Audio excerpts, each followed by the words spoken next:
வைக்கிறதுக்கு ஒரு லிமிட் இருக்கு. இதையே எடுத்துக்க. சொல்லாம எங்கேயாவது போனா எல்லாத்தையும் தேட வேண்டியதா இருக்கும்.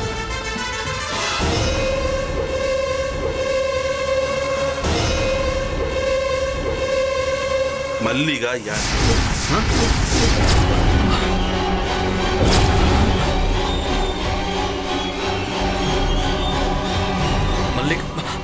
அதான் அன்னைக்கே நான் சொன்னேனே, அப்படி யாரும் இல்லைன்னு.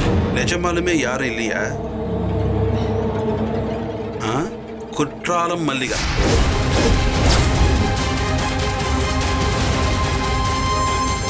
நீங்க கல்யாணம் பண்ண மல்லிகா.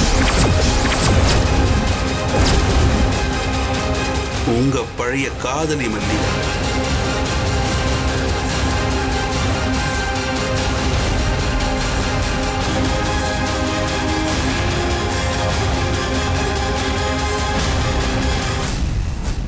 கல்யாணத்துக்கு முன்னாடி அதை மறைச்சு என் பொண்ணை ஏமாத்தி கல்யாணம் பண்ணிருக்கீங்க. இல்ல, நான் இதை என்கிட்ட இருந்து மறைக்க முடியும்னு நினைச்சுங்க பாருங்க.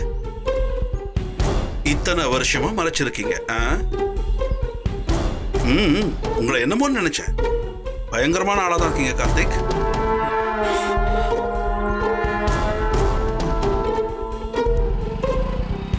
என்ன யோசிக்கிறீங்க? இத பாத்தீங்கல்ல, எப்படி எடுக்கலாம்னு கேட்டீங்கல்ல, இப்ப ஆன்சர் பண்ண முடியலையோ? பேச ஒண்ணு இல்லையா? இல்ல, பேசுங்க. அது வந்து காரம்பரி சின்னதா அப்செட் ஆனா கூட என்னால தாங்க முடியாது. உங்க காதல் அவளுக்கு தெரிஞ்சா என்ன ஆகும் தெரியுமா? அங்கிள் அங்கிள் இது இப்ப இல்ல. காதம்பரியா கல்யாணம் பண்ணதுக்கு அப்புறம் நான் மல்லிகாவை பார்க்கவே இல்லை. நீங்க அந்த மல்லிகாவை பார்க்கலன்னு எனக்கு தெரியும். அதனால தான் இவ்வளவு பொறுமையா நின்னு பேசிக்கிட்டு இருக்கேன். சாரி.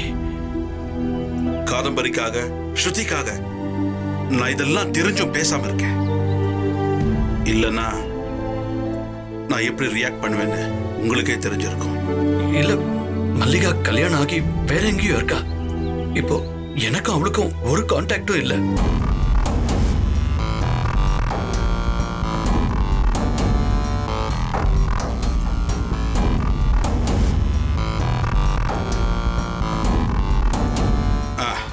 இப்ப சொன்னதை நான் நம்புறேன்.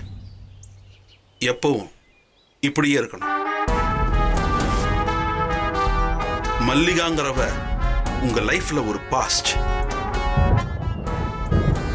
மல்லிகா மூலமா ஏதாவது பிரச்சனை வந்தது இந்த வீட்டுக்கு, நான் சும்மா இருக்க மாட்டேன்.